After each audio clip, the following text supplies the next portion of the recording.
بسم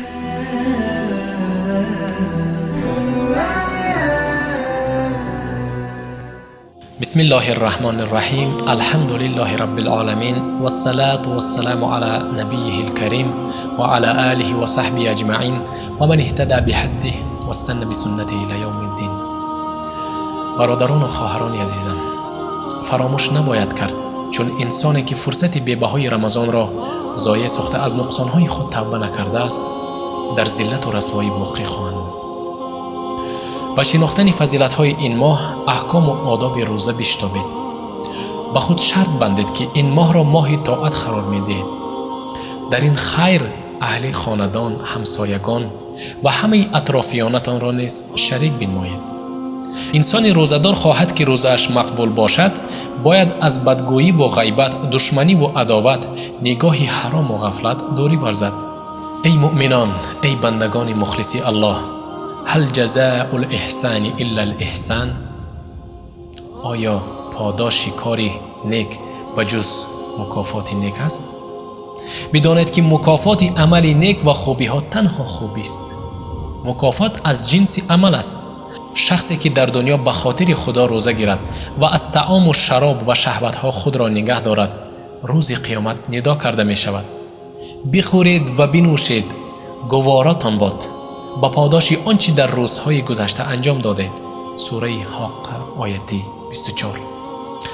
مفسرین میگویند که این آیت در حق روزه‌داران نازل شده است و آن را در کتاب صفات الصفوه جاری کردند. انسانی که خود را در روز گرم برای رضای الله تشنه گذاشته است، خداوند حکم کند که تشنگی او را روز قیامت فرو نشاند. بعضی از گذشتگان صالح امت میگویند برای روزه‌داران در روز حساب دسترخوان ناز و نعمت گذاشته شود و از آن تناول میکنند. مردم گویند: ای پروردگار، ما حساب و کتاب کرده میشویم و آنها طعام میخورند؟ برایشان گفته شود: آنان زیاد روزه داشتند ولی شما به شکم سیری مشغول بودید. آنها شب زنده داری میکردند و شما خواب میرفتید. برای چه خدای بزرگ از بین عبادتها روزه را فضیلت مخصوص داده است؟ چگونه که در حدیث قدسی میگوید: همه عمل فرزندان آدم بر اوست مگر روزه. روزه برای من است و من مکافات آن را میدهم. حدیث متفق علیه است، یعنی روایت امام بخاری و امام مسلم.